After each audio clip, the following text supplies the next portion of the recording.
Hello students, welcome to Adiv study 26। और आज हम अपनी वीडियो का एक अगला पार्ट शुरू करने जा रहे हैं। जैसे कि आप लोगों को पता है कि हम MHI 03 कर रहे हैं और आप लोगों के एग्जाम्स भी आने वाले हैं, तो हम फटाफट से आज एक न्यू क्वेश्चन करेंगे जो कि है अनाल स्कूल के बारे में कि अनाल स्कूल की स्थापना कैसे हुई। क्वेश्चन है हमारा, उन संदर्भों का उल्लेख करें जिन्होंने अनाल स्कूल की स्थापना की। बहुत ही आसान सा प्रश्न पूछा हुआ है। प्रस्तावना से शुरू करते हैं। इतिहास लेखन में अनाल स्कूल को 20वीं शताब्दी के इतिहास लेखन से संबंधित महत्वपूर्ण घटनाओं में से एक माना जाता है। 1929 में मार्क ब्लॉक तथा लूसिया फेब्रे ने अनाल दिसवार इकोनॉमिक एज सोशल नामक पत्रिका की स्थापना की। सिंपल सी बात है कि जो अनाल स्कूल है वो 20th सेंचुरी में बहुत ज़्यादा इंपॉर्टेंट था इतिहास लेखन को लेकर। और दो लोग, मार्क ब्लॉक और लूसिया फेब्रे ने 1929 में यानी कि 1929 में एक पत्रिका लिखी जिसका नाम ये था, जो आपको बहुत ज़्यादा ज़रूरी है अपने दिमाग में बिठा के रखना, याद करना उसको, क्योंकि ये हर जगह पे मेंशन होगा और ये बहुत ही इंपॉर्टेंट है। जब भी हम अनाल स्कूल की बात करते हैं तो मार्क ब्लॉक और लूसिया फेब्रे की बात ज़रूर करते हैं, क्योंकि इन दोनों ने इसकी स्थापना की थी। देखिए, हमारा पहला जो पॉइंट है वो है सामाजिक संदर्भ। 1920 के दशक में फ्रांस दो परस्पर विरोधी घटनाओं से जूझ रहा था। फ्रांस की बात हो रही है यहाँ। पहला, प्रथम विश्व युद्ध समाप्त हो चुका था। फ्रांस को अपने परंपरागत प्रतिद्वंदी जर्मनी के ऊपर विजय प्राप्त हुई थी। जैसे कि आप लोगों को पता है कि फर्स्ट वर्ल्ड वॉर में फ्रांस जर्मनी से जीत गया था। तो ये उस घटना का सिनेरियो बता रहे हैं कि किस प्रकार की परिस्थिति थी वहाँ। दूसरा, इसी समय विश्व महान आर्थिक मंदी की तरफ जा रहा था। आप लोगों को पता होगा महान आर्थिक मंदी 1930 में जो है वो आई थी और ये बहुत दूर दूर तक फैली थी। इसका प्रभाव बहुत सारे देशों पर पड़ा था, चाहे वो विकसित हो चाहे वो विकासशील हो।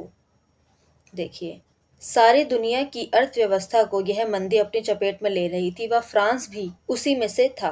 अब अनाल इतिहासकारों के मन में यह बात घर कर जाती है कि जो देश अभी अभी विजय हुआ है वह इतना असहाय कैसे हो सकता है।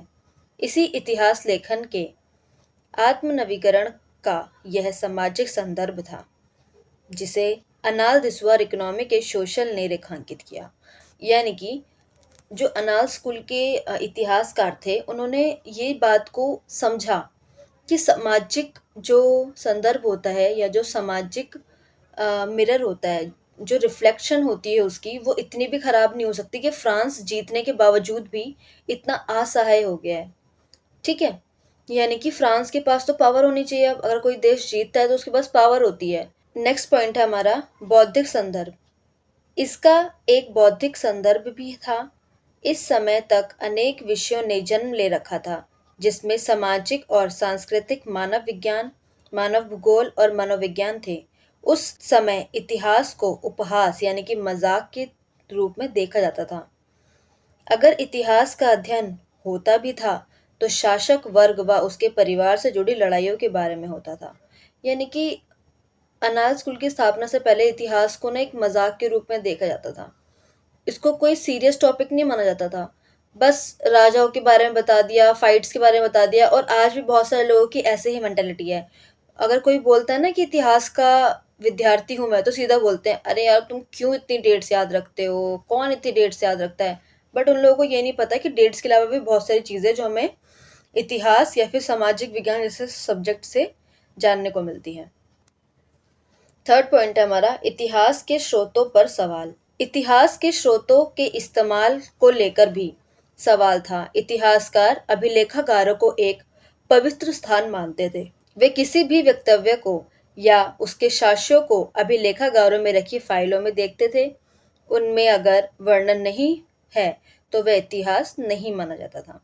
यानी कि इतिहास के बहुत सारे स्रोत होते हैं। आपने बीए में पढ़ा होगा आर्काइव एंड म्यूजियम्स में कि हमारे लिए जो हमारे आर्काइव्स हैं, जो म्यूजियम्स है, वो कितने ज़्यादा इंपॉर्टेंट है, क्योंकि वही हमें इतिहास की जानकारी प्रोवाइड करवाते हैं। अगर वो नहीं होंगे तो हमें शायद ही इतिहास के बारे में इतनी डिटेल में पता चलेगा।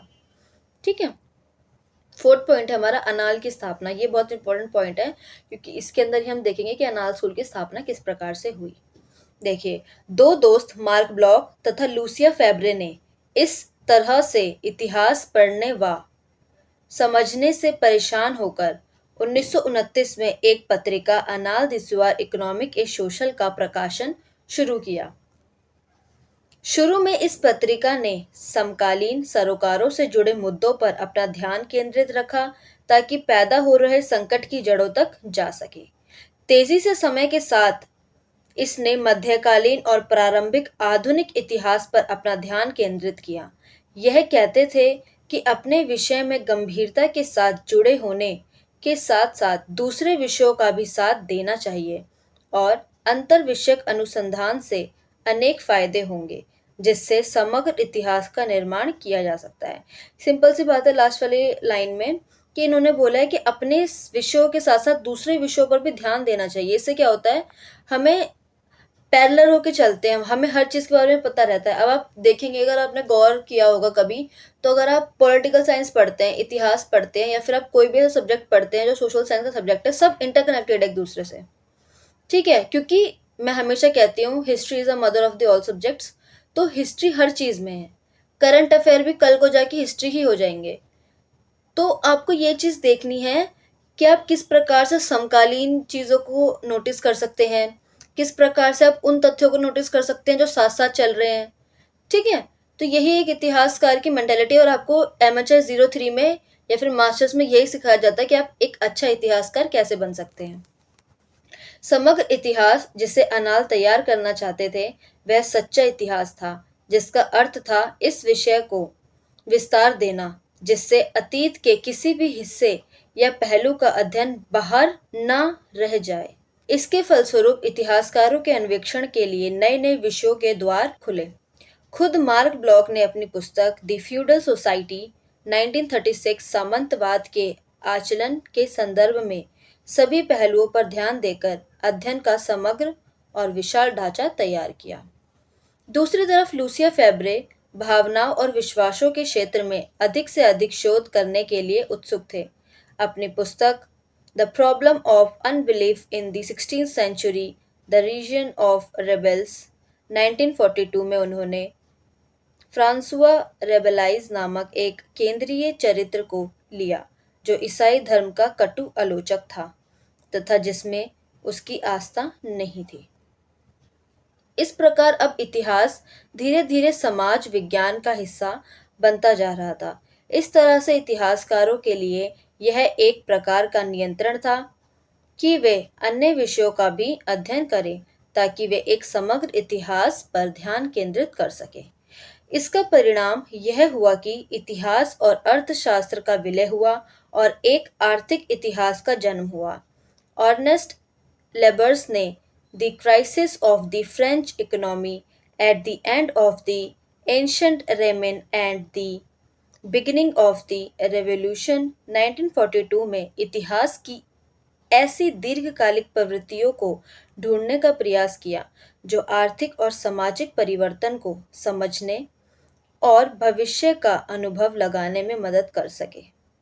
हमारा 5th पॉइंट है अनालवादी धारा का योगदान। अब इनकी जो मेंटालिटी थी उससे समाज में क्या फर्क पड़ा वो चीज को हम समझेंगे। महत्वपूर्ण अर्थों में देखें तो अनालवादी इतिहास लेखन एक तरफ प्रत्यक्षवाद और मार्क्सवाद की विरासत का विरोधी था और दूसरी तरफ उसने इसी को अपनी विरासत के रूप में हासिल किया। देखिए, प्रत्यक्षवाद और मार्क्सवाद दोनों ही इतिहास में बहुत ज़्यादा इंपॉर्टेंट पॉइंट्स हैं, बहुत ज़्यादा इंपॉर्टेंट है, बट इन्होंने इन्हीं का विरोध किया। लेकिन मुझे लगता है ऐसा कि बाद में जाके इन लोगों को एक्सेप्ट करना ही पड़ेगा क्योंकि इन दोनों चीज़ों के अलावा प्रत्यक्षवाद के सिवा तो इतिहास हो ही नहीं सकता। ठीक है, अगर आप लोग चाहते हैं कि मैं प्रत्यक्षवाद पे एक डिटेल वीडियो बनाऊं तो आप मुझे कमेंट करके ज़रूर बताइए। देखिए, बी पार्ट है हमारा। उन्होंने समग्र इतिहास का जो सपना देखा था वो यह बिना प्रत्यक्षवाद या मार्क्सवाद के पूरा करना चाहते थे, परंतु यह संभव नहीं था क्योंकि किसी भी तथ्य को विश्लेषण करने के लिए या तो प्रत्यक्षवाद या मार्क्सवाद के आधार पर देखना होता है या कार्य कारण के आधार पर उसका अध्ययन करना चाहिए या फिर करना पड़ता है। परंतु जो भी हो, इसके बावजूद भी अनाल स्कूल ने एक ऐसी परंपरा का विकास किया जहां इतिहास की न सिर्फ एक ऐतिहासिक राजाओं, युद्धों या लड़ाइयों के बारे में बताने वाले बल्कि एक समग्र विषय के रूप में देखना शुरू किया गया जिसमें अर्थशास्त्र, समाजशास्त्र, राजनीतिक शास्त्र या फिर राजनीतिक एवं अन्य विषय भी शामिल थे। देखिए, उन्होंने इतिहासकारों के इस धारणा को भी बदलने की कोशिश की कि अभिलेखागार में रखी पुस्तकों में तथ्य से भी परे बहुत कुछ है। हमें इन्हीं तक सीमित नहीं रहना चाहिए। निष्कर्ष आप अपने उत्तर के अकॉर्डिंग लिखिए, जो आपने आंसर लिखा है। अगर आप कोई पॉइंट भूल जाते हैं तो आप निष्कर्ष में ऐड कर सकते हैं।